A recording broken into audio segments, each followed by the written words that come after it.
C'est une grande joie d'être avec vous, de vivre cette dernière étude biblique de cette année. Vous savez qu'il y en aura d'autres, mais en tout cas, pour cette année, donc, ce sera la dernière.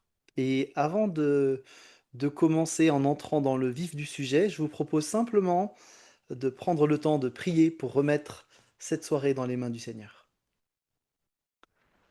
Notre Dieu, notre Père, c'est avec beaucoup de reconnaissance que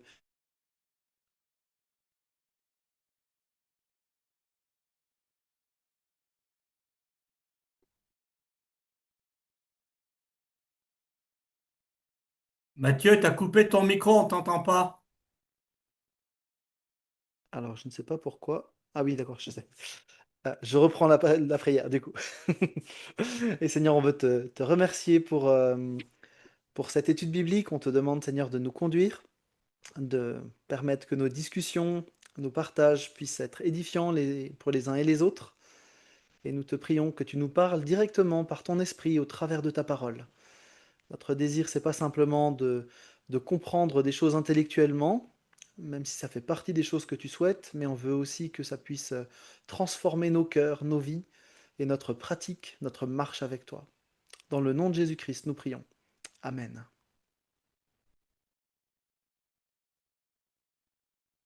Alors, je vous propose d'ouvrir nos Bibles dans Marc au chapitre 16 et on va regarder donc ce dernier chapitre de l'Évangile. Et peut-être qu'en regardant ce texte de Marc 16, donc tout à la fin, quand vous considérez les versets 9 à 20, donc la toute fin de ce chapitre, vous devriez remarquer quelque chose d'assez étonnant. Ce texte, il est encadré par deux crochets. Vous le voyez sur l'écran, ici et là. Normalement, vous avez la même chose dans votre Bible, il me semble. Ou alors on peut discuter, mais normalement c'est le cas. S'il y a des crochets dans des passages de votre Bible, eh bien, c'est que les meilleurs manuscrits que nous possédons du Nouveau Testament n'ont pas ces morceaux de texte. Et j'aimerais prendre le temps d'expliquer ce phénomène parce qu'aujourd'hui, au lieu de commencer par le début du chapitre, on va commencer par la fin du chapitre. Vous allez vite comprendre pourquoi. Vous le savez peut-être, peut-être pas, mais la Bible ne nous est pas parvenue sous le format d'un livre. En effet, la Bible, sous format du livre, n'arrive qu'à partir des années 1500 après Jésus-Christ. D'ailleurs, il y avait donc l'invention de l'imprimerie à ce moment-là, hein, et puis le papier arrive un tout petit peu avant, aux alentours 1300, disons en France, à partir du XIIe siècle, mais ça se développe vraiment à partir du XIIIe siècle. Et donc, à l'époque de Jésus, on n'écrit pas du tout dans des livres. On écrit sur des rouleaux, sur des feuilles de papyrus, et l'évangile de Marc, qui a été écrit dans les années 70, aux alentours en tout cas, probablement il a été écrit sur du papyrus, sous une forme de volumen. Vous voyez les rouleaux tout à gauche. Dans les années qui ont suivi, bien des personnes ont copié ce texte de Marc sur d'autres papyri, puis certains l'ont copié sur des parchemins, puis ensuite, donc le parchemin, c'est des peaux de bêtes qui ont été tannées, hein, toujours sous la forme de rouleaux. Et puis, progressivement, à partir du 5e siècle, 4e siècle, on a continué sur du parchemin, mais on a relié d'une autre manière pour former ce qu'on appelle des codex. Et de copie en copie, de transmission en transmission, l'évangile de Marc est arrivé jusqu'à nous. Euh, et donc on a des traces de ces différents supports, mais en réalité, l'ensemble du texte biblique, pas simplement Marc, a été transmis de cette manière. Mais on n'a pas le texte original. Le texte de Marc, celui qui a été écrit par Marc avec une calame, le rouleau écrit de la main de Marc a disparu, comme tous les textes de l'Antiquité, comme tous les textes de la Bible. C'est tout à fait normal. Il faut bien comprendre, le papyrus, ça aime pas trop l'eau, le feu, le vieillissement, tout ça, ça abîme le support, qui est aussi assez fragile. Et par contre, on a plein de copies, beaucoup de copies qui datent du 3e, du 4e, 6e siècle et bien après encore. On a donc une masse de documents. Alors, c'est pas exhaustif, hein, c'est juste pour schématiser un peu les choses, hein. Donc on a l'original de Marc qui a été écrit, puis vous voyez des copies, puis des copies de copies, de copies, de copies, de copies, et on a retrouvé celle que j'ai mis en vert, hein, pour symboliser les choses, hein. Je me suis pas amusé à faire dans le détail exprès. On a retrouvé sur l'ensemble du Nouveau Testament des fragments. Alors ici on a l'évangile de Jean à droite par exemple, mais on a aussi trouvé des manuscrits complets, comme le Codex ici, et puis on a aussi des écrits des premiers chrétiens qui permettent à eux seuls de reconstituer l'ensemble du Nouveau Testament.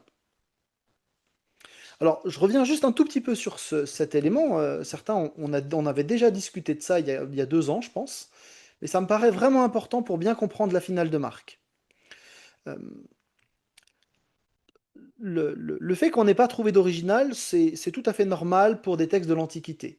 Ceci dit, pour le Nouveau Testament, on a une particularité. Vous voyez qu'on a retrouvé plus de manuscrits que pour tous les autres textes de l'Antiquité.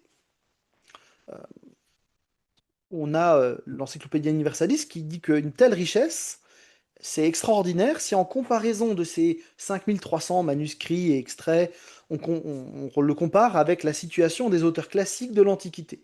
On a là quelque chose d'assez impressionnant. Et puis, l'écart, quand on calcule l'écart entre la première copie qu'on a retrouvée et le texte original, il y a là aussi une particularité, puisque en règle générale, par exemple pour la guerre des Gaules, vous voyez que entre la première copie qu'on a et le texte original, on a plus de 900 ans d'écart.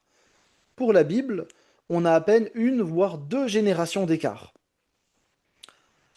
Si on prend avec des textes plus aussi connus de l'Antiquité, hein, que ce soit Homère, Platon, Aristote, vous voyez l'écart entre la date de la première copie et l'original, vous êtes sur des écarts qui sont absolument énormes.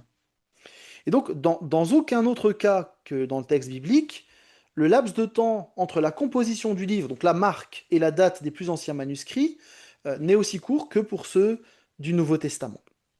Alors du coup, si on n'a pas le texte original, comment on fait pour pour retrouver le texte, pour être sûr que on revient au texte original? Eh bien en fait c'est simple, on va prendre toutes les copies dont on dispose et on va reconstituer le texte original à partir de toutes ces copies. C'est ce qu'on fait pour tous les textes de l'Antiquité, hein, rien d'anormal par rapport à d'autres choses. Bon, quand on a la guerre des Gaules de Jules César, on a fait comme ça. Pour Platon, on a fait de la même manière. Et donc, pour avoir notre texte biblique, eh bien, on a compilé les 5300 manuscrits qu'on a retrouvés. On regarde les différences pour dire qu'est-ce qui était finalement le texte original. Et avec des techniques scientifiques, sciences du langage, la graphologie, etc., on a quelques variations dans nos copies, mais on peut expliquer ces variations. Par exemple, parfois vous avez des lettres qui se ressemblent. Euh, il y a un copiste qui peut se tromper. Et donc on va avoir une copie où il y aura une coquille et toutes les autres qui vont indiquer la bonne lettre. Vous voyez, c'est comme ça qu'on reconstitue en fait le texte original. Donc même si on n'a pas le texte original aujourd'hui, on n'a pas le manuscrit qu'a écrit Marc, on a un document qui s'appelle le Novum Testamentum Graece, où on a reconstitué le texte, vous voyez au centre, et puis on a en dessous ce qu'on appelle l'appareil critique, où on a noté toutes les variations possibles qu'on a retrouvées dans tous les manuscrits. Et on peut du coup voir si les manuscrits ont eu des divergences. Il n'y a pas de risque qu'il y ait eu des falsifications du texte biblique, puisque un faussaire, il aurait dû changer les 5300 copies qu'on avait. Donc on est assez tranquille de ce côté-là. C'est beaucoup plus facile d'avoir 5300 copies pour attester l'originalité de notre texte, plutôt que d'en avoir un seul. On pourrait se dire peut-être qu'il a été trafiqué, ce texte unique. Là, on a un texte qui est absolument solide. Surtout qu'en plus, les lettres des premiers chrétiens citent abondamment le Nouveau Testament. Donc on est vraiment très tranquille de ce côté-là. Et puis en tant qu'évangélique, on croit que Dieu a gardé le texte biblique de génération en génération, mais en même temps, dans certains manuscrits, il y a parfois des variantes mineures. Ça ressemble un peu les variations à ce que vous pouvez avoir comme différence entre la semeur et la seconde, par exemple, hein. Mais ici ou là, on a des choses plus importantes, et c'est là où justement on va mettre des crochets dans notre texte. Et c'est pour ça qu'on revient à Marc. Dans Marc 16, les versets 9 à 20, eh bien, ils ne sont pas dans les meilleurs manuscrits qu'on a retrouvés. C'est-à-dire qu'on retrouve effectivement ce texte-là dans certains manuscrits, mais en général, les manuscrits les plus qualitatifs, les plus complets, ceux sur lesquels on s'appuie de manière générale, ces manuscrits-là n'ont pas cette fin. Euh, En fait, Marc 16, 9 à 20, c'est le problème textuel du Nouveau Testament le plus important. C'est pour ça qu'on en parle ce soir. Euh, il semble donc que, à partir du verset 9, on a ce qu'on appelle une finale longue, mais qui n'a probablement pas été écrit par Marc lui-même. Et donc on va le considérer d'une certaine manière. À l'Institut biblique, j'encourage les futurs pasteurs à ne pas prêcher sur les textes entre crochets, parce que précisément, on peut émettre de forts doutes sur l'authenticité apostolique de ces textes. En ce qui concerne la fin de Marc, il semble que l'évangile s'arrêtait au verset 8. Et donc on passera la plupart de notre temps ce soir sur les versets 1 à 8, en considérant que Marc s'est arrêté au verset 8. Et vous allez voir que c'est pas inintéressant de s'arrêter au verset 8. Mais je vais quand même parler un tout petit peu de ces versets 9 à 20, d'un point de vue littéraire maintenant. Euh, donc ces versets 9 à 20, ils manquent dans le Codex Sinaiticus et dans le Codex Vaticanus. Ce sont les deux manuscrits principaux complets qu'on a à notre disposition. Euh, Bon, il manque aussi dans d'autres manuscrits, hein, mais voilà, vous avez les deux codex. Donc, vous voyez, le Codex Vaticanus, c'est un rassemblement de différents parchemins qui ont été mis sous le format d'un. Alors, ça ressemble à un livre un petit peu. C'est un texte qui date de 325, 350 après Jésus-Christ. Et le Codex Sinaiticus est un autre manuscrit complet. Et donc, en général, ces deux manuscrits-là sont les manuscrits les plus fiables sur lesquels on s'appuie pour revenir vers l'original. Or, dans ces deux textes-là, on ne trouve pas la finale de Marc. On s'arrête à Marc 8, à Marc 16, verset 8.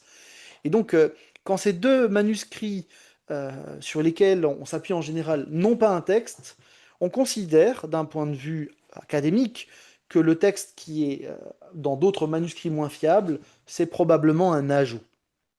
Alors, euh, évidemment, qu'est-ce qu'on va faire de ce texte, de Marc 16? Alors, de Marc 16, 9 à 16, hein. On peut dire en tout cas que ces versets-là ne sont pas de Marc. On est quasiment certain, il n'y a pas de débat de ce côté-là. Surtout que si on regarde dans le détail, au verset 9, vous avez une transition très brutale. C'est comme si quelqu'un d'autre avait pris la plume. Et donc, même dans le style, on sent qu'il y a une différence. Ensuite, Marie de Magdala, dans la suite des versets, elle est représentée alors qu'on en a déjà parlé. Donc c'est assez étrange si on a le même auteur. Et puis, ces versets 9 à 16, eh bien, c'est une sorte de grand résumé ou sommaire, hein, des apparitions de Jésus-Christ après sa résurrection.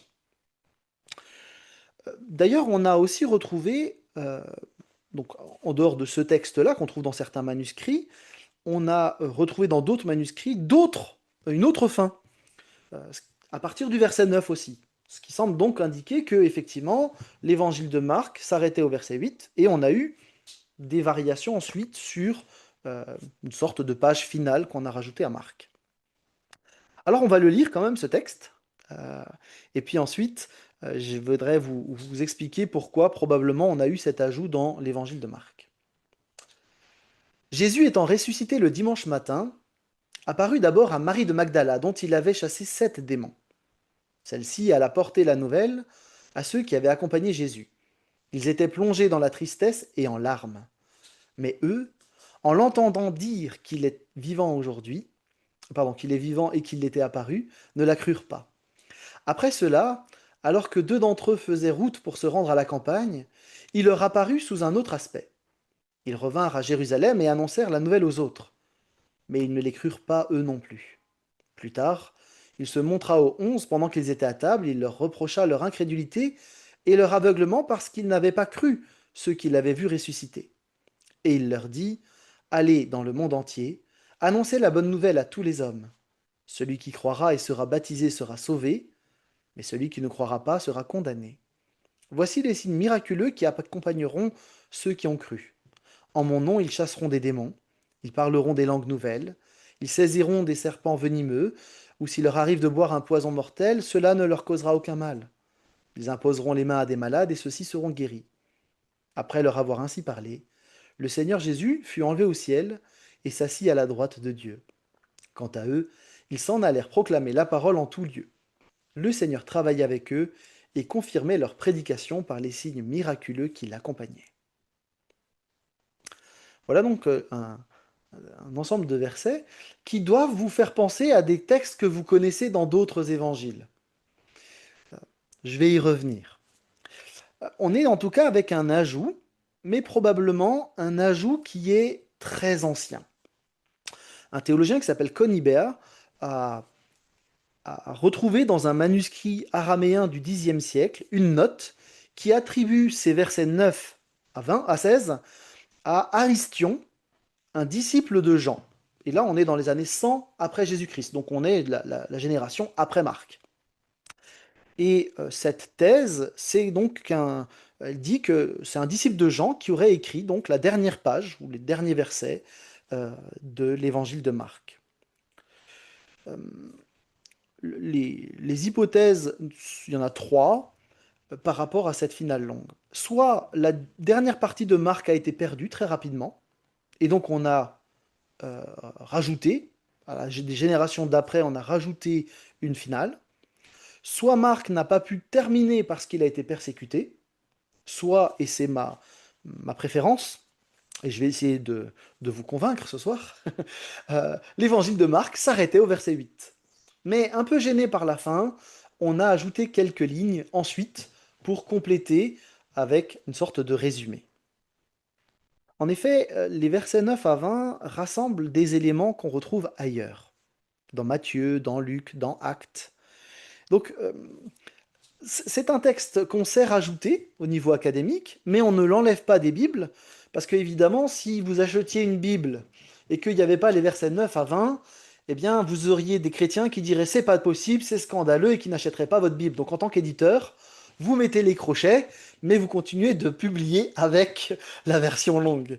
Mais d'un point de vue théologique, les théologiens s'arrêtent au verset 8. Alors, peut-être pour terminer cette première partie, je vous ai mis en couleur là les différentes parties qu'on peut distinguer. En vert, vous avez en fait, donc les versets 9 à 11, vous avez un résumé de Jean 20, avec euh, Jésus qui apparaît d'abord à Marie de Magdala. Dans les versets 12 et 13, vous reconnaissez probablement l'épisode avec deux disciples qui marchent, qui vont vers la campagne, c'est les disciples d'Emmaüs. Et là, on est dans Luc 24, versets 13 à 35. Mais grand compressé donc, hein. Vous avez ensuite l'apparition de Jésus au 11, dans les versets 14 à 18, alors c'est coupé en deux, hein. Mais là, très clairement, on est avec le livre des Actes, avec des résumés, hein. Aller dans le monde entier, annoncer la bonne nouvelle à tous les hommes. On pourrait même le rattacher à Matthieu 28, donc c'est tout à fait possible. Et puis, on a donc ensuite, avec les versets 19 et 20, les gens ne sont pas d'accord. Soit on est avec Matthieu, soit on est avec Actes. Mais vous voyez qu'on est avec un texte qui rassemble les apparitions de Jésus ressuscité, euh, donc en quelques lignes. Donc ce sont pas, c'est probablement pas des versets inspirés, ils n'ont pas été écrits par Marc, qui était autorisé par Dieu pour écrire, mais ils sont connus depuis très longtemps, probablement depuis le 1er siècle, ce qui explique pourquoi on les retrouve dans plusieurs manuscrits, même s'ils ne sont pas dans les meilleurs. Alors on n'ira pas plus loin sur ces versets ce soir, puisque je les considère non inspirés, enfin je les considère, les théologiens les considèrent non inspirés, mais j'aimerais vous donner la possibilité de réagir parce que peut-être c'est la première fois que vous entendez parler de critique textuelle, de recomposition de texte, et donc ça vaut la peine peut-être de s'arrêter pour prendre des questions. Et ensuite, on avancera vraiment dans notre étude biblique avec les versets 1 à 8. Voilà, c'est à vous pour réagir si vous le souhaitez. Est-ce que ça va? J'ai pas déstabilisé trop de monde? N'hésitez pas, hein, c'est le moment de poser les questions. C'est vrai qu'on en parle rarement dans les prédications, mais vous comprenez bien que ce soit compliqué d'en parler un dimanche matin avec des personnes qui découvrent la foi. Euh, mais voilà. En tant que chrétien averti, vous devez pouvoir comprendre ces éléments-là. Une réaction peut-être?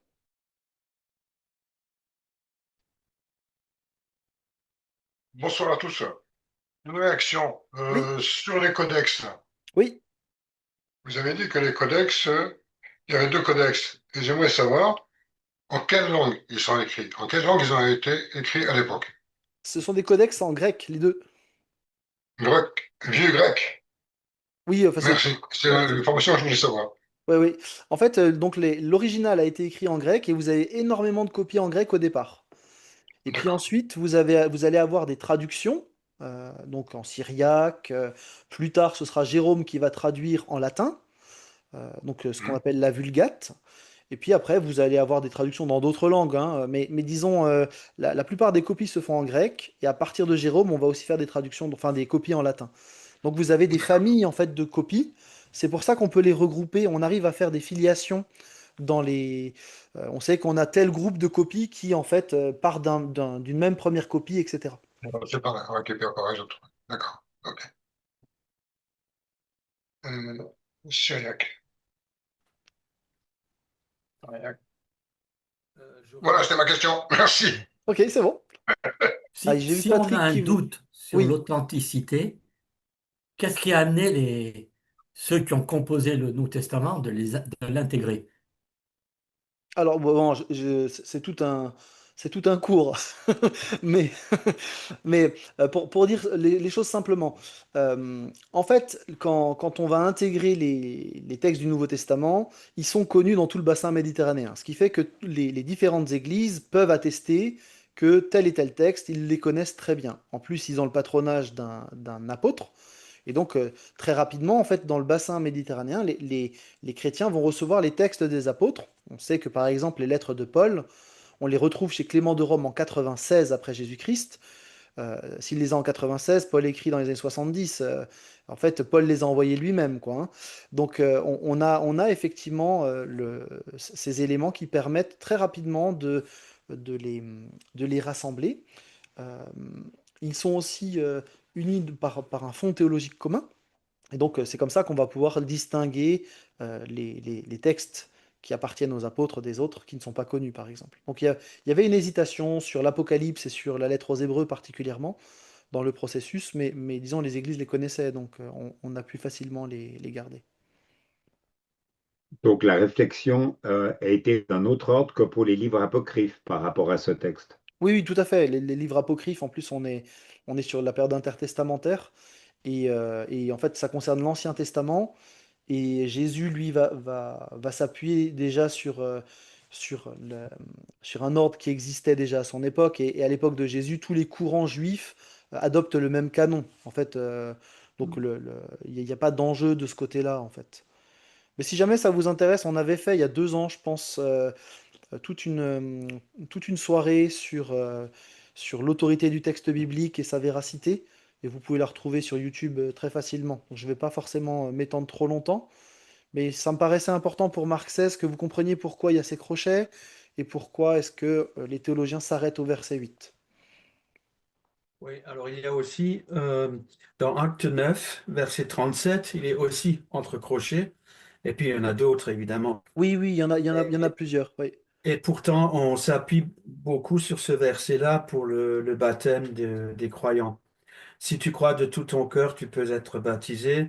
Oui, répondit le dignitaire, je crois que Jésus-Christ est le Fils de Dieu. oui, Voilà. oui, parce qu'en fait, ça probablement, alors je vais pas faire tous les textes qui sont entre crochets, mais pour celui-là en particulier, en fait, probablement, on a là une confession de foi qui a été ajoutée comme modèle pour la suite de ce que faisaient en fait les chrétiens, en fait. Donc, ouais. Bon, voilà, en tout cas, vous savez que quand il y a des crochets, on est avec des textes qui sont pas dans les meilleurs manuscrits. Et on peut expliquer, en fait, dans un bon commentaire biblique, vous allez trouver pourquoi est-ce qu'il a été ajouté ce texte, hein. C'est pas très compliqué. En général, ça change rien au sens, hein. On est vraiment sur des variations mineures. Marc 16, c'est la grosse variation du Nouveau Testament. Est-ce que ça va pour tout le monde? Juste une question encore. À Oui, partir du moment où on a considéré que même cette partie-là fait partie du canon biblique, tu as dit avant que le texte n'est pas inspiré, on ne peut pas estimer qu'il est inspiré puisqu'on l'a intégré au canon biblique. Ben, en fait, il n'est pas intégré dans le canon biblique des meilleurs manuscrits, c'est ça le problème. Ah, C'est-à-dire que il est intégré dans certains manuscrits, mais pas dans les meilleurs manuscrits qu'on a. Donc il est pas canonique de ce point de vue-là. d'accord. Mm. Mais C'est bien pour ça qu'on les met entre crochets. ouais, Mm. est-ce qu'on ne peut pas s'inspirer de ce que les auteurs bibliques eux-mêmes faisaient en citant des textes qui n'étaient pas forcément dans le canon? Oui, oui, on peut. Alors tout à fait, c'est pas un problème. Et puis en Voilà. plus, on l'a vu, je veux dire, ce sont des résumés de textes qu'on connaît par ailleurs. Je veux dire, c'est pas non plus un texte qui dirait qu'il faut aller courir après les Martiens. Enfin, je veux dire, on est, on est quand même sur des textes qui résument des passages dans Luc, dans Actes. Donc on peut tout à fait les prendre comme, en tout cas, reprenant les textes des évangiles. Voilà, on a une confirmation simplement que les autres textes sont inspirés, par exemple. Ça va très bien. Ça va? Alors, le but, c'était pas de semer le trouble, hein. Donc, mais il me semble que c'est important quand on fait une étude biblique d'être tout à fait transparent aussi sur les choses de cet ordre-là. Sinon, on n'avance pas, sinon. Mais je vous propose du coup de continuer maintenant. Et puis, on va vraiment entrer dans notre étude biblique au sens fort du terme. Et donc, du coup, je vous propose de, euh, de lire le texte tel que Marc, probablement. En tout cas, c'est ma conviction, telle que Marc l'a écrit euh, donc dans les versets 1 à 8. Et j'aimerais vous sensibiliser au fait que l'évangile donc se termine de cette manière-là avec ces 8 versets. Lisons ensemble. Quand le sabbat fut passé, Marie de Magdala, Marie, mère de Jacques, et Salomé achetèrent des huiles aromatiques pour aller embaumer le corps de Jésus. Il était encore très tôt le dimanche matin lorsqu'elles arrivèrent au tombeau. Le soleil se levait. En chemin, elles s'étaient demandé les unes aux autres qui nous roulera la pierre qui ferme l'entrée du tombeau. Or, en levant les yeux, elles s'aperçurent que la pierre avait été roulée sur le côté, et c'était un bloc énorme. Elles pénétrèrent dans le caveau et virent, assis du côté droit, un jeune homme, vêtu d'une robe blanche. Elles furent saisies de frayeur. Mais le jeune homme leur dit, n'ayez pas peur. Vous cherchez Jésus de Nazareth, celui qui a été crucifié? Il est ressuscité, il n'est plus ici. Voyez l'endroit où on l'avait déposé. Et maintenant, allez annoncer à ses disciples, et aussi à Pierre, qu'il vous précède en Galilée. C'est là que vous le verrez, comme il vous l'a dit. Elles se précipitèrent hors du tombeau et s'enfuirent, toutes tremblantes et bouleversées. Elles ne dirent rien à personne, tant elles étaient effrayées.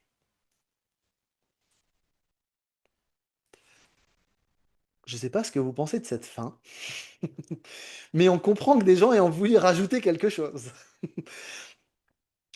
C'est une fin assez étonnante. On a l'impression que quelqu'un a appuyé sur pause juste au moment où il devrait se passer quelque chose. On a du mal à imaginer que l'évangile s'arrête comme ça. Surtout que nous, on a la suite de l'histoire, avec les retrouvailles avec Jésus, c'est des textes qu'on connaît bien, qu'on lit à Pâques, etc. Mais imaginez que vous découvriez le texte de l'évangile, que vous lisez seul l'évangile, et que là, tout s'arrête de cette manière. C'est bizarre, étrange, abrupt, presque violent. On n'a qu'une envie, c'est de savoir la suite. Et en plus, ce récit ne donne pas vraiment de réponse. On sait que Jésus a été crucifié au chapitre 15, mais là, on ne voit pas Jésus, on ne voit pas son corps mort, ni lui ressuscité, on n'a pas d'explication, on a juste un type qui dit qu'il est ressuscité, qui donne une consigne à des femmes qui sont remplies de peur, et en plus, la consigne n'est pas respectée. Franchement, c'est une fin très étrange. C'est vraiment du poil à gratter. Et c'est probablement pour ça, en fait, que, à cause de cette fin abrupte, que très tôt dans l'histoire de l'Église, il y a eu la tentation de lui donner une fin en ramenant une conclusion un peu rassurante. Pourtant, l'originalité de Marc, qui s'arrête un peu plus tôt que les autres évangélistes, a le mérite de nous plonger dans une intensité de ce qui s'est passé et de faire résonner ce qui s'est vécu lors du matin de Pâques. Pour décrire cet événement de la résurrection, qui est l'apothéose de l'histoire de Jésus, Marc ne présente pas Christ triomphant et Thomas à ses pieds, qui affirme Mon Seigneur et mon Dieu. Non, non, Marc nous dépeint un tableau avec des femmes qui découvrent simplement un tombeau vide. Et en fait, Marc nous place avec elles dans cette découverte franchement surprenante et bouleversante. Alors reprenons un petit peu le fil de l'histoire. Ces femmes, elles étaient présentes lors de la mort de Jésus. Le texte de Marc 15 le dit très clairement. Elles ont assisté de loin à la scène macabre, à l'agonie de Jésus à la croix. Ces femmes, et on l'apprend par différents textes, c'est pas une photo d'époque, hein, c'est une reconstitution dans un film, mais ces femmes, elles faisaient partie des disciples les plus dévoués de Jésus. Elles avaient notamment permis, d'après Luc 8, elles avaient permis à Jésus d'enseigner sans avoir à se soucier des questions matérielles. Elles participaient à son soutien, à celui de ses disciples. Et elles ont suivi Jésus de manière fidèle. Elles ont appris ensuite l'arrestation au jardin de Gethsémane, la trahison de Judas. Elles ont entendu les bruits dans la ville qui annonçaient la condamnation à mort de Jésus. Dans la foule, alors que Jésus marchait vers Golgotha, elles ont certainement vu Jésus tirer la partie transverse de la croix, le patibulum, et impuissantes, elles ont entendu la foule qui vociférait, qui criait leur désir de mise à mort de Jésus. Elles ont peut-être même vu Jésus couché pendant qu'on lui enfonçait des clous de 15 cm dans les poignets. Elles l'ont peut-être entendu hurler. Elles l'ont certainement en tout cas vu être hissé par les bras et elles l'ont vu agoniser. Elles ont ensuite vu Jésus mourir d'asphyxie sur cet instrument de torture. Je ne sais pas si on réalise, parce qu'on le dit vite dans nos cultes, Jésus est mort à la croix, etc. Mais imaginez simplement la souffrance de ces femmes qui ont vécu, qui ont vu ce qui s'est passé ce jour-là. Elles ont ensuite assisté au tremblement de terre, à la nuit en plein jour. Elles ont vu la foule qui était partie pour fêter le sabbat et aller prier Dieu comme si de rien n'était. Et on a donc là des femmes brisées intérieurement, comme tous les disciples, submergées par le chagrin, par la détresse, par des questions. Et c'est ces femmes-là qui nous sont présentées dans l'évangile de Marc, alors qu'elles vivent un des pires week-ends de leur vie. Et après ce temps de sabbat qui interdit tout contact avec un cadavre, voilà ces femmes qui vont au tombeau. Alors, Jean mentionne une seule femme. Il semble cohérent qu'elles aient été plusieurs, et on peut suivre l'évangile de Marc dans ce sens-là. C'est Carson qui cite un théologien catholique qui s'appelle Bernard, et ce théologien catholique spécialiste du 1er siècle explique qu'une femme seule ne se serait jamais déplacée dans Jérusalem, encore moins dans l'obscurité et dans un lieu d'impureté cérémonielle, un lieu d'exécution. Et de toute façon, comme les femmes allaient devoir bouger le corps de Jésus pour faire l'embaumement, elles y sont forcément allées à plusieurs. Jean, lui, dans son évangile, il fait un focus sur Marie de Magdala, mais dans les autres évangiles, on en a plusieurs. Et donc, ces femmes qui ont vécu tout ce qu'elles ont vécu ce week-end-là, qui ne pouvaient pas acheter d'épices, ni se déplacer le jour du sabbat, eh bien, elles passent à l'action dès qu'elles le peuvent. Notre texte présente un jour nouveau qui se lève, mais il se lève dans un climat qui est franchement un climat d'angoisse et de crainte. Il faut réaliser, hein, le climat de la ville, c'est extrêmement tendu. Les Romains viennent de tuer Jésus, les Juifs sont remontés, on est dans un climat de guerre civile qui peut exploser à tout moment. Et il faut réaliser ces tensions dans un climat vraiment électrique dans toute la Judée, dans la région de Jérusalem en particulier.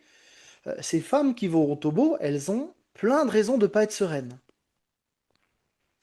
Alors, on ne sait pas quelles étaient les discussions qu'elles ont eues sur le chemin, peut-être même qu'elles ne parlaient pas, parce qu'elles étaient écrasées dans leurs émotions. Mais le verset 3 de Marc 16 nous dit quand même qu'en chemin, elles se sont posées une question. Qui nous roulera la pierre qui ferme l'entrée du tombeau? Là, il y a une question légitime. Hein. Comment 3 femmes vont pouvoir bouger une pierre de 2 tonnes qui a été mise en place grâce à un système de glissière? Je ne sais pas si vous voyez un petit peu, là c'est une reconstitution. C'est pas certain que c'était tout à fait ça, mais il y a de fortes chances que ça y ressemblait. C'est-à-dire qu'en fait, pour fermer, c'est plus facile que pour ouvrir. Vous voyez qu'il y a une pierre en fait qui bloque une fois qu'on a roulé. Et donc, en général, on est plutôt avec une demi-douzaine de personnes hein, qui roulent ce bloc de pierre qui fait 2 tonnes, comme dit. Hein. Donc, que 3 femmes ouvrent cette pierre, ça paraît assez impossible. Surtout que le caveau, il a été scellé, et évidemment, il y a une garnison qui a été posée devant, mais c'est pas des types sympathiques. Hein. Les garnisons romaines, on est avec des gens qui sont pas forcément des types qui vont proposer leur aide à ces 3 dames, quoi. Donc la question, elle se pose réellement. Au mieux, la garnison va se contenter de faire une blague salace sur ces femmes, hein, mais la question se pose, qui va nous rouler la pierre? C'est impossible, on peut rien faire. Et juste, il me semble qu'on peut se poser la question aussi pour nous-mêmes, ou en tout cas l'entendre en écho. euh, Combien de fois on a pensé ça dans notre vie? On a tous vécu un moment probablement dans notre vie où les circonstances nous ont fait dire ou penser que le débloquement d'une situation était impossible.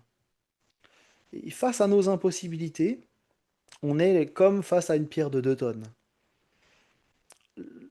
L'évangile de Marc se termine sur une impossibilité qui tout d'un coup devient possible. Et je trouve que c'est intéressant de le noter.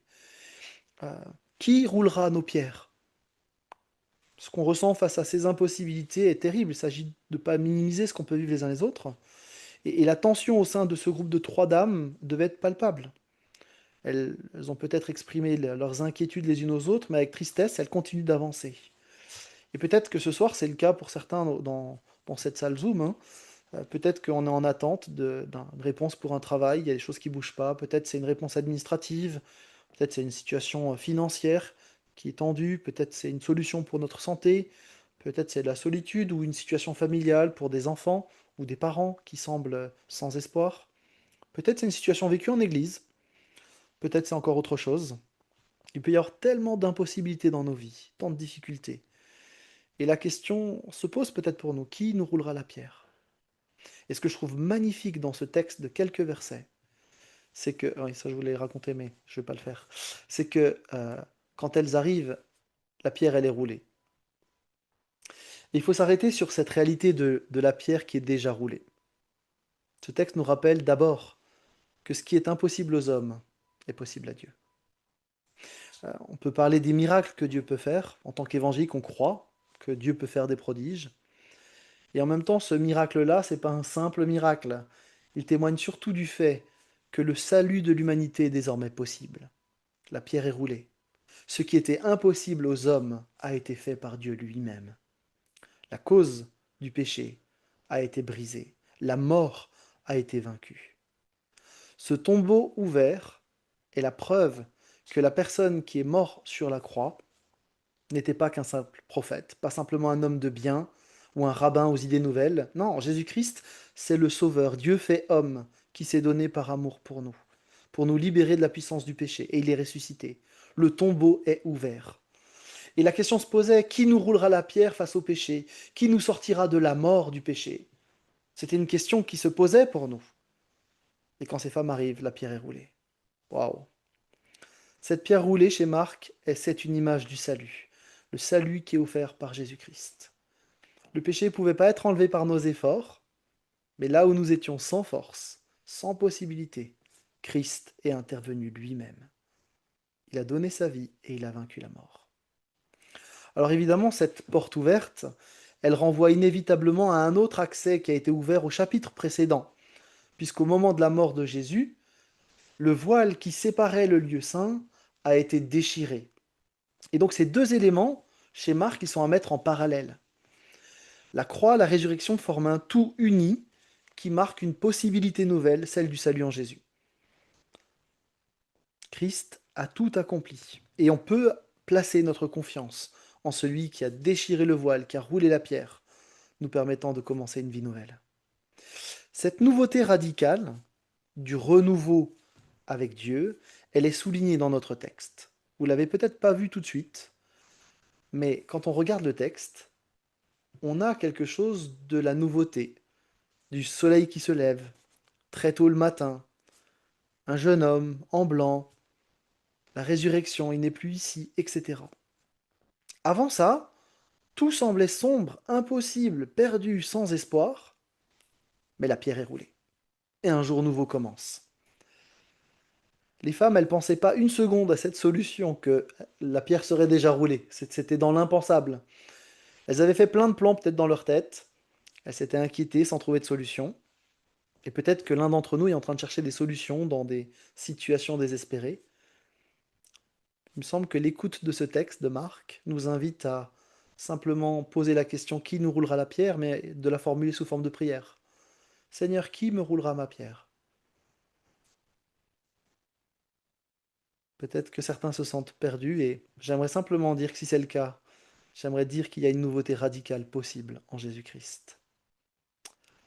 Alors j'aimerais simplement nous inviter à considérer que Christ peut rouler nos pierres, toutes nos pierres.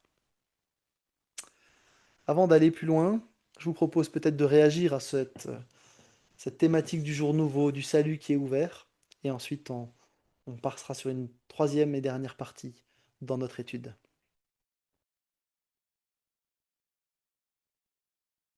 Est-ce que ça va?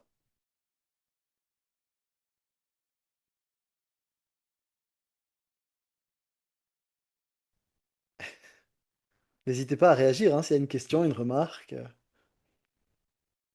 Ce qui est aussi intéressant, c'est que euh, l'ange mentionne aussi tout particulièrement Pierre, et on peut penser que c'est déjà un peu un clin d'œil pour dire que Jésus est prêt à lui pardonner son reniement. Enfin, Tu connais déjà la fin de l'histoire, toi. oui, bien sûr. Oui, alors on va y venir hein, sur la suite, on va y venir, ce sera notre dernière partie. Il y a encore des belles choses à découvrir dans ce texte. Mais je voulais m'arrêter vraiment parce qu'il me semble que c'est le cœur du texte, c'est cette ouverture du salut. Je pense que c'est vraiment là où le focus est mis.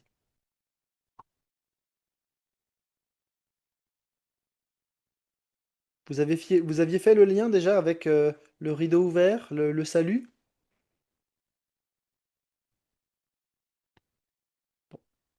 Donc je vous ai rien appris, bah, c'est pas grave, c'est un beau rappel. Non, je trouve ça très beau, oui, non, cette analyse de la pierre roulée, non, j'avais pas vu ça comme ça. C'est très beau. Merci. Ouais, les évangiles nous surprennent à chaque fois qu'on les relit, on redécouvre On l'a encore des choses. entendu? Oui, Oui. on a entendu. Qui nous roulera la pierre? Ouais, Le Seigneur, certainement. c'est ça. Ouais. Eh bien écoutez, je vous propose de continuer notre chemin, puis on aura un autre temps de questions ensuite et de partage. Hop. Alors, en approchant de la pierre roulée, les femmes entrent et elles trouvent dans la petite entrée du caveau un jeune homme, habillé de blanc. Alors, Marc dit pas que c'est un ange, on le sait par les autres évangiles, hein, mais Marc insiste surtout sur l'effet de surprise qui fait sursauter des femmes. Et honnêtement, il y a de quoi. Vous allez vous rendre à un tombeau, la pierre est roulée, et dedans, il y a un type. C'est qui cet homme? Qu'est-ce qu'il fait là? On peut se demander, ben, est-ce que du coup on s'est trompé de tombeau peut-être? Parce que ben, normalement, ça ne devait pas être ça. Le mot qui est utilisé pour parler de l'émotion des dames, c'est le mot épouvanté, hein, saisi de frayeur. Donc on est sur vraiment quelque chose de très très fort. C'est une grande stupeur mêlée vraiment de crainte. Et dans leur panique, dans leur crainte, Dieu prend soin d'elles. N'ayez pas peur. C'est quelque chose qu'on a déjà entendu dans l'évangile de Marc. Et le jeune homme les rassure, c'est bien la tombe de Jésus. Jésus de Nazareth, celui qui a été crucifié. Donc, mais en même temps, il dit pas grand-chose de plus. Quand on regarde, ça fait un peu votre correspondant n'est pas joignable, mais il vous a laissé un message. Euh, mais mais ouais, on aimerait plus en fait. Hein. Donc, pourtant, ce qu'il dit, c'est assez essentiel. On a la première affirmation de la foi chrétienne. Il est ressuscité. C'est la base du message de l'évangile. Et cette annonce, elle s'accompagne d'un fait, il n'est pas ici, il n'est plus ici. Et donc les femmes, elles sont appelées à constater ce qui est. Notre foi, elle repose sur une réalité historique, la résurrection. C'est pas juste une idée, hein, c'est un fait. Et on peut se poser la question de comment cette vérité, ce fait, influence notre vie, notre espérance. Comment ça se passe après la mort? considérez Christ dans les évangiles, ressuscité, vous aurez des réponses sur comment ça se passe la résurrection. Mais imaginez la scène. Euh, Ces femmes sont dans le tombeau où tout paraît ordinaire, sauf que Jésus n'est plus là. Et le messager prend pas de pincettes, hein, il donne pas de détails, c'est hyper frustrant, il n'explique rien. Il dit simplement Jésus n'est plus là et le lieu où il faut aller maintenant. Vous voyez qu'on est assez loin de Noël où les anges ont chanté, où la multiplication des pains, l'entrée à Jérusalem avec la foule en délire. En fait, il n'y a pas grand monde. Euh, on n'a pas non plus, comme au baptême ou au moment de la transfiguration, une grande lumière, une voix qui vient du ciel. C'est hyper banal, c'est hyper ordinaire. Il n'y a pas de foule, on a juste ce type et ce message perturbant. Et donc, on a un jour où tout semblait pareil et en même temps, tout est tellement différent. C'est un nouveau jour, une nouvelle semaine, une nouvelle ère. Dans le quotidien, la vie de Dieu a fait irruption. Mais, mais pas de manière euh, où tout le monde serait au courant d'un coup. La vie de Dieu a fait irruption, mais de manière discrète finalement. Et ce tombeau vide, en réalité, il n'a pas de sens en lui-même. Il porte juste la marque d'un manque, mais c'est un manque qu'il faut comprendre, qu'il faut réfléchir. Et c'est la parole du messager qui va donner du sens à ce qui se passe. Parce qu'on pourrait tout à fait imaginer autre chose, hein. Un déplacement du corps, un vol, etc., même si ça paraît peu probable. Mais en fait, Marc fait tout pour que ce soit la parole du jeune homme qui soit centrale. C'est elle qui est cruciale, cette parole-là. Il est ressuscité, il n'est plus ici.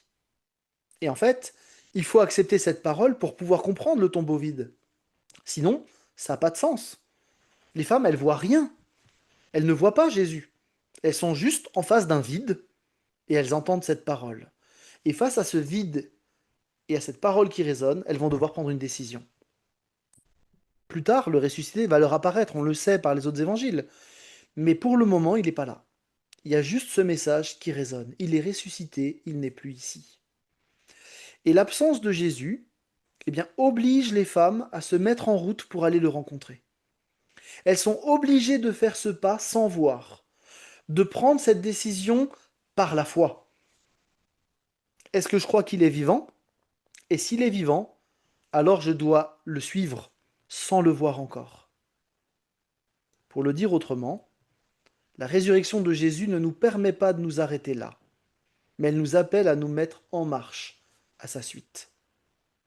La résurrection, c'est un réveil, non seulement pour Jésus qui est revenu d'entre les morts, mais pour nous aussi, parce qu'il nous met en mouvement à sa suite, et il nous invite à être ce qu'il veut que nous soyons personnellement en Église.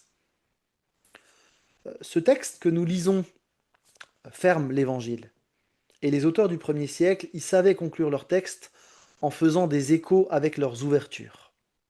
Or, précisément, dans l'Évangile de Marc, eh bien, on commence avec un messager qui crie dans le désert, un messager qui annonçait ce que Dieu s'apprêtait de faire. L'évangile de Marc se termine avec un autre messager, un messager qui dit ce que Dieu a fait. Je crois que Marc a voulu qu'on mette en lien les deux. Le texte nous donne des indices en ce sens, en plus du placement au début et à la fin de l'évangile. D'abord, dans les deux cas, nous avons les vêtements qui sont décrits. Or, dans le Nouveau Testament et dans la Bible de manière générale, vous avez rarement des descriptions vestimentaires. Or, pour Jean-Baptiste, on nous décrit ses habits, et pour ce jeune homme, on nous décrit ses habits. Alors, c'est pas les mêmes, c'est entendu, mais n'empêche qu'on a la description vestimentaire. Et dans les deux cas, eh bien, Pierre est mis en évidence. Son prénom semble indiquer une sorte d'inclusio, comme on dit en latin ou en théologie.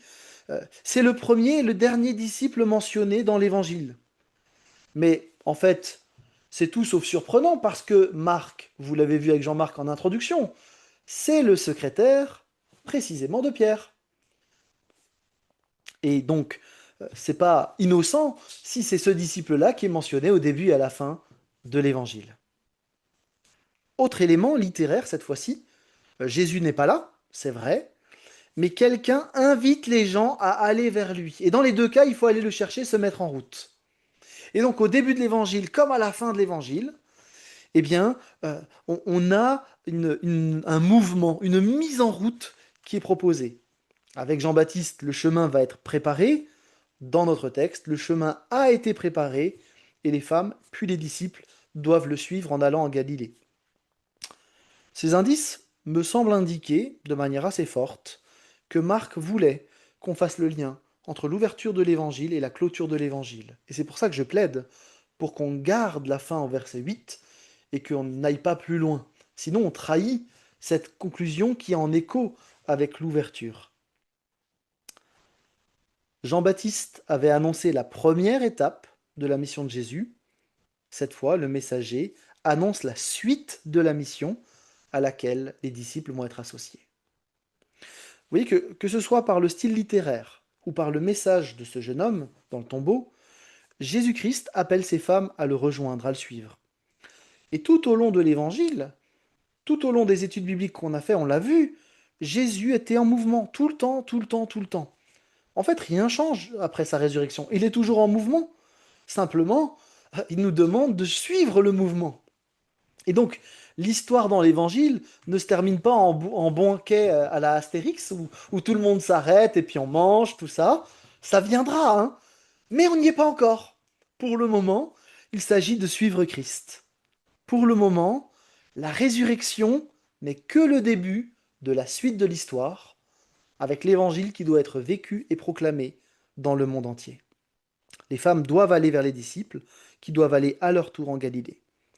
La mission se poursuit. On notera au passage que Dieu utilise des témoins imparfaits. Des femmes, qui ne sont pas considérées comme des témoins crédibles au 1er siècle, qui sont en plus effrayées et qui en plus sont silencieuses. Mais c'est pourtant elles qui sont choisies pour cette mission.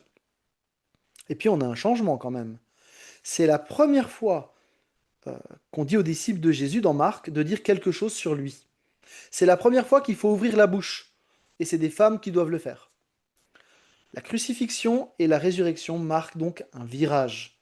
Il n'y a plus besoin de silence ni de secret, alors que jusque-là, Jésus demandait de garder le silence. Alors qu'avant ces événements, Jésus commandait le secret et indiquait que la proclamation ouverte était une désobéissance, maintenant, Jésus commande la proclamation ouverte et c'est le secret qui est une désobéissance. On a un véritable renversement. Ces femmes, qui avaient pour projet d'embaumer un corps mort, sont réorientées vers une nouvelle mission. Elles voulaient faire quelque chose, mais elles n'ont pas pu, ni à la croix, ni au tombeau. Maintenant, elles sont appelées à être au bénéfice de la grâce, à être en mouvement à la suite de Christ. Et le fait que ce soit des femmes, sans statut, sans valeur particulière, ça souligne le besoin de la grâce. Elles n'avaient rien, elles ne pouvaient rien, mais elles sont au bénéfice de celui qui a tout accompli, et elles sont mandatées. Elles doivent annoncer le vivant, porter la vie de Christ en étant témoins, la bonne nouvelle. Et elles doivent d'abord aller vers les disciples et vers Pierre. Si on lit les autres évangiles, on verrait effectivement que les disciples étaient dans le même état que ces femmes, c'est-à-dire tristes, désemparés, sans espoir. Et voilà que Dieu, au travers de ce jeune homme vêtu de blanc, puis ensuite au travers de ces femmes, eh bien, Dieu va envoyer ces femmes rouler la pierre des d'autres disciples, en étant témoins de ce que Christ est ressuscité. De même pour nous, nous sommes, en tant que chrétiens, témoins. Nous avons rencontré Christ ressuscité, celui qui est vainqueur. Il a changé notre vie, et c'est un espoir énorme que nous avons trouvé. Et par ce message d'espérance vécu au quotidien, nous pouvons rouler les pierres de ceux qui sont bloqués et partager l'espoir de la victoire sur la mort. Pour le dire autrement, les disciples étaient à l'arrêt et le message de la résurrection va les remettre en mouvement. Pourtant, le texte de Marc ne termine pas sur une happy end. Ce verset 8, il est très dérangeant. Elles se précipitèrent hors du tombeau et s'enfuirent, toutes tremblantes et bouleversées. Elles ne dirent rien à personne, tant elles étaient effrayées. Les femmes n'ont pas tout de suite partagé la bonne nouvelle. Elles étaient motivées pour faire, elles sont maintenant, elles n'ont pas pu faire ce qu'elles voulaient. Maintenant, elles sont appelées à être, à suivre Christ. Or, elles avaient peur, elles étaient bouleversées. Et il a fallu un certain temps pour se mettre en marche pour la mission confiée, être témoin. Les autres évangiles témoignent du fait que finalement elles ont agi. Mais c'est pas venu tout de suite. L'évangile de Marc se terminait donc sur ce verset 8, de cette manière. Sur des femmes qui partent du tombeau mais qui n'ont pas encore parlé. Et on se pose la question en lisant, est-ce qu'elles vont parler ou est-ce qu'elles ne vont pas parler? Est-ce qu'elles vont être témoins de ce que Christ a fait, de cette résurrection, ou pas? Et nous avons là une forme littéraire qui nous oblige à prendre leur place. Parce que elles ont entendu le message, mais vous aussi, chers lecteurs, vous avez entendu le message de cet homme qui était dans le tombeau vide. Avec elles, on a vu le tombeau vide, on a vu la pierre roulée, et le message résonne pour nous. Il est ressuscité, il n'est plus ici. Mais qu'est-ce que nous allons faire? C'est pas un reproche, c'est pas une menace, mais c'est une réelle question. Le message résonne. Par la foi, on peut s'en saisir. On peut le partager à d'autres, ou on peut s'enfuir. Qu'est-ce que nous allons faire? Nous sommes invités, en tout cas par ce messager, à vivre et à partager la bonne nouvelle. Invités à réaliser aussi qui nous sommes en Jésus et ce que nous sommes appelés qui nous sommes appelés à suivre. Nous pouvons rouler la pierre d'autres qui sont bloqués. Qu'allons-nous faire? Finalement, Marc nous laisse devant un tombeau vide avec une parole qui résonne. Est-ce que c'est vrai? Est-ce que vraiment Christ est ressuscité? Est-ce que vraiment tout est accompli et que le salut est possible? Et Marc nous laisse là, dans ce tombeau, avec des femmes effrayées, paniquées, où résonne cette invitation incroyable à croire l'impossible et à se mettre en route. Alors avant de terminer notre étude dans Marc, j'aimerais nous laisser quelques instants avec ces femmes dans ce tombeau, dans ces premiers moments de stupeur et de crainte.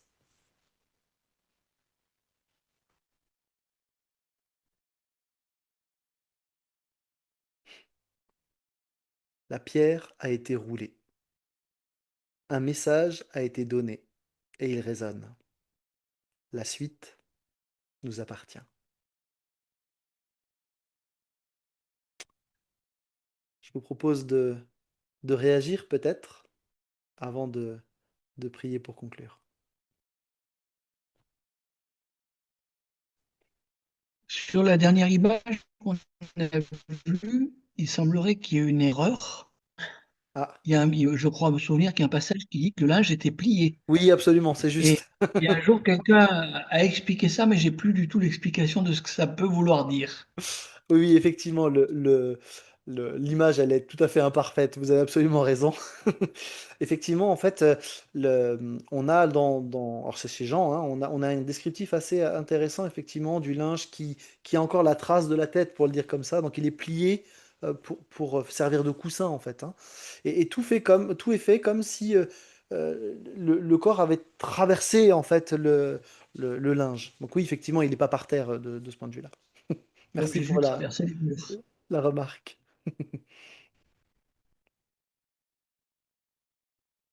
Moi, je pense à quelque chose, j'aime beaucoup aller évangéliser, hein. Bon, ça, c'est une facilité que j'ai. Mais je suis déjà tombée sur des dames, par exemple catholiques, qui disent: ah oui, oui, oui, je suis chrétienne, mais c'est personnel. Je dois pas en parler, c'est personnel, en gros, quoi. Bon, ben maintenant, j'aurais cet argument, hein, de l'ange qui a dit lui-même: allez annoncer à ses disciples. Oui, Alors, merci. alors on peut le faire de Je saurais différentes quoi manières, répondre. mais en tout cas, oui, effectivement, il y a un Voilà. message que nous sommes appelés à porter. Euh, ça fait partie de la vocation de l'Église. Et, Mm. ouais, euh, Mm. oui. La dernière enquête qui a été faite par le mouvement de Lausanne montre qu'en Occident, 55% des chrétiens pensent que c'est optionnel d'annoncer l'Évangile. C'est catastrophique, hein. Nous sommes tous appelés à être témoins de l'Évangile. Comme dit, les méthodes peuvent Mm. varier, mais nous sommes appelés à le vivre, à l'incarner, Mm. à le partager de différentes manières. Les gens en ont besoin, hein. Ah, bien sûr. Mm. C'est, on a même eu, on avait une rencontre du CNEF aujourd'hui à Paris, et à la rencontre d'avant, on avait quelqu'un du ministère de l'Intérieur qui nous a encouragés en tant que responsables évangéliques à assumer nos positionnements éthiques, nos positionnements de foi dans la société qui a besoin de la voix des chrétiens. C'est qu'un politique interpelle l'Église pour qu'elle joue son rôle, je trouve ça assez étonnant. Mais je pense qu'il faut entendre ce message qui résonne tout à nouveau. Ouais. Il faut le faire d'une bonne manière, pas avec prétention, pas avec orgueil, pas avec nos gros sabots, mais d'assumer simplement qu'on a un message à porter. Mm. Amen.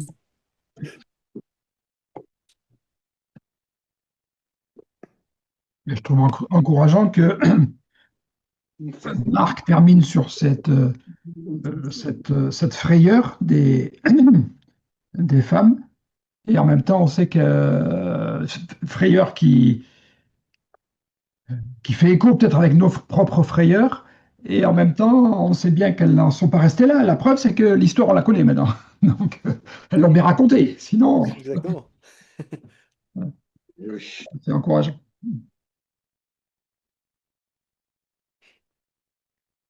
Mais vous voyez pourquoi je me bats pour qu'on s'arrête au verset 8.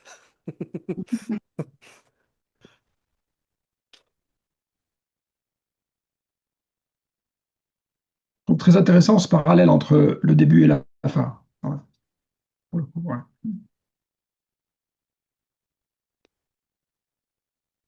Et l'enlèvement de l'Église dans tout ça. L'évangile de Marc n'en parle pas. C'est pas non plus. Alors.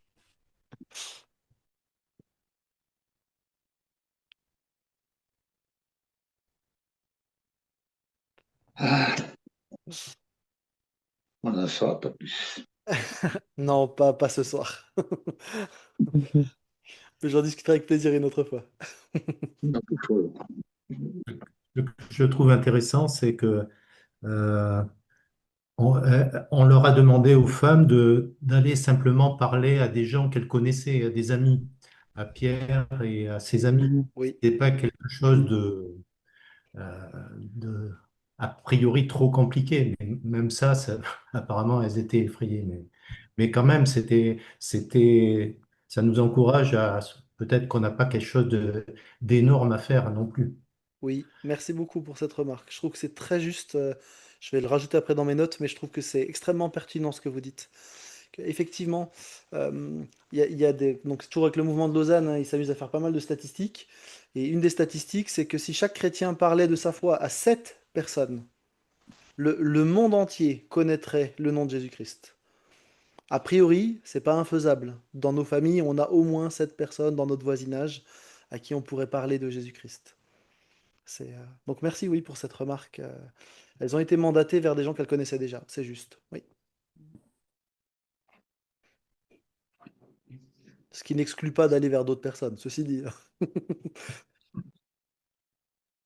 Il y a encore du travail. Oui, puis c'était des femmes, donc à l'époque, les femmes, hein. Aujourd'hui, c'est pas pareil, heureusement. Bon, dans les premiers siècles, on a des témoignages hein, de l'Église primitive. On sait que les femmes étaient surreprésentées dans l'Église chrétienne parce que les femmes, justement, parlaient entre elles, hein. Et donc, le témoignage de l'Évangile a beaucoup circulé au travers des femmes, hein. Ça, c'est une certitude. On le voit d'ailleurs même dans le livre des Actes, hein. C'est très bien. Mais elles allaient parler à des hommes, là. C'est ça qui était plus dur, peut-être. Oui, oui, Il fallait effectivement. qu'elles aillent parler à des hommes. Culturellement, Ouais. c'est plus compliqué, oui. Mm. Ça veut dire que les femmes ne parlent pas toujours bien dire. J'ai pas compris, je pense. Je, dis- je plaisante, je dis que les Ah, femmes d'accord. ne parlent pas toujours pour rien dire. Ah, oui, les hommes non plus, du coup. Mais, mais écoutez, S'il n'y a pas en faire de remarques ou de précisions encore que vous aimeriez dire. alors une chose sans faire de sentimentalisme, mais quelquefois il y a des paroles comme ça qui nous touchent parce que euh, c'est qu'est-ce qu'elles doivent dire? Euh, ils vous précèdent. Et bon, c'est aussi rassurant de se dire Jésus nous précède. J'allais dire, il marche devant, quoi. Voilà. Oui, Et bon, je trouve que c'est un encouragement dans notre vie. ouais, tout à fait. Merci pour toutes ces explications de l'évangile de Marc. Là, je transmettrai, alors Jean-Marc entend, mais je transmettrai à David en tout cas. Je le verrai ce week-end. Mais en tout cas, c'était un plaisir d'être avec vous. On va prier ensemble, mais c'était un vrai plaisir en tout cas. Et comme Jean-Marc et David continuent l'an prochain, je pense que le plaisir était vraiment partagé. Et Jean-Marc, peut-être que tu veux réagir aussi, donc n'hésite pas. Mais en tout cas, c'était vraiment chouette de vivre ces temps avec vous et puis de pouvoir lire la parole, la méditer avec vous. C'est vraiment un privilège de pouvoir le faire tous ensemble et puis avec des différents coins de la France. Je trouve ça vraiment super. Mais écoutez, on va prier ensemble. Est-ce qu'il y a peut-être deux personnes qui veulent prier? Il faut juste penser à ouvrir votre micro, mais euh, et puis je terminerai.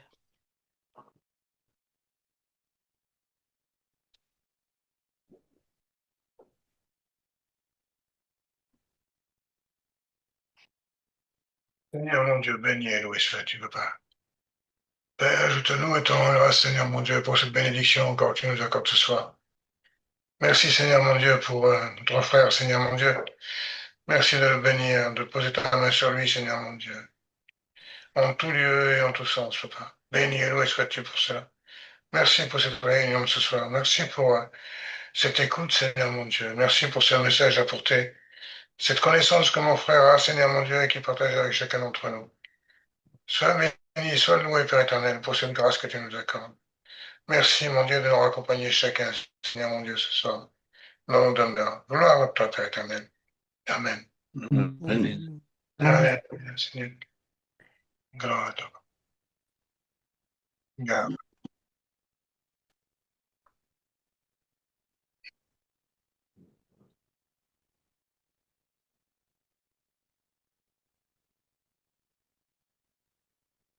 Merci Père Céleste pour ces instants que tu nous as donnés tout au long de cette étude, de cet évangile.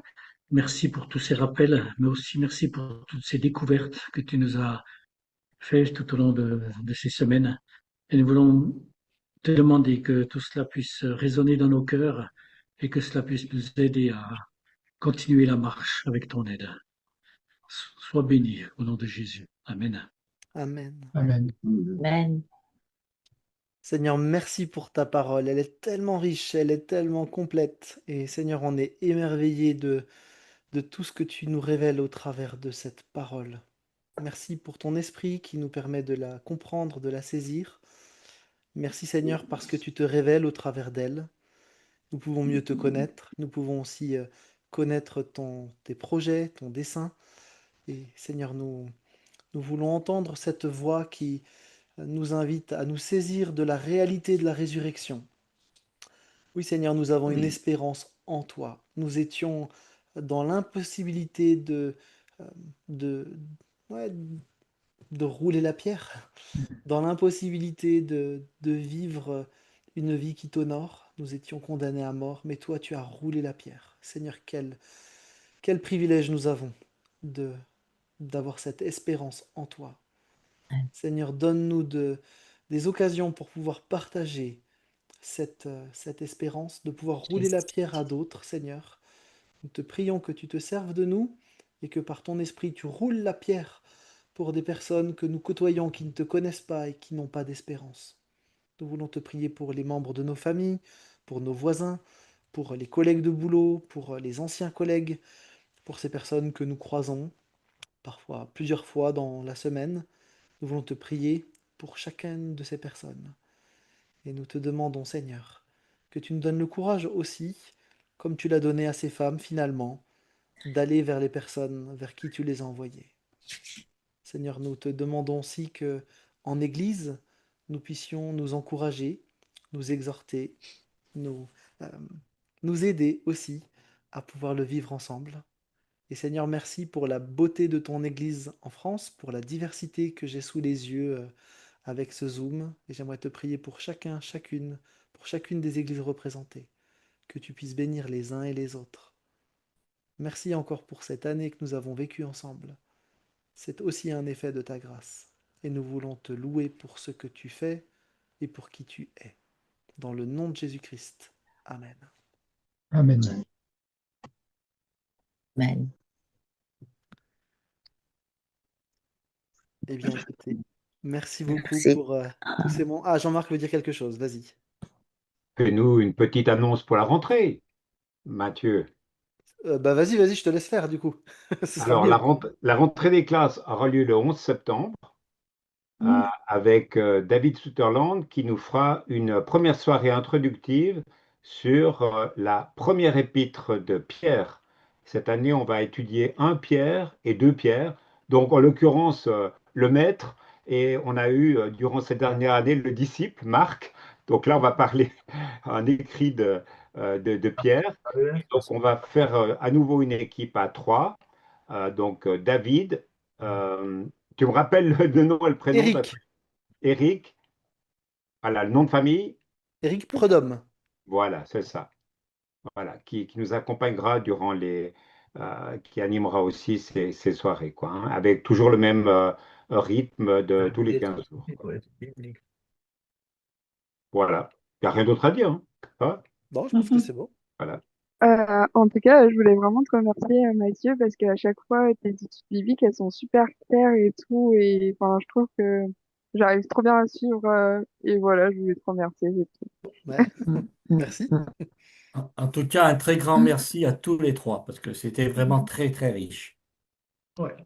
Ouais, je transmettrai à David. En tout cas, on a eu du plaisir, comme dit, à les préparer et puis à animer ça aussi pour vous. Mm. Voilà. Et je me réjouis que ça continue ensuite l'an prochain. Donc, que le Seigneur vous encourage, vous bénisse chacun, chacune dans vos réalités. Merci. Mm. Merci bien. Et au revoir. Merci Bientôt. vous Au aussi. monde. Et puis à Au samedi revoir. pour ceux qui seront au congrès. Samedi. Voilà. Samedi.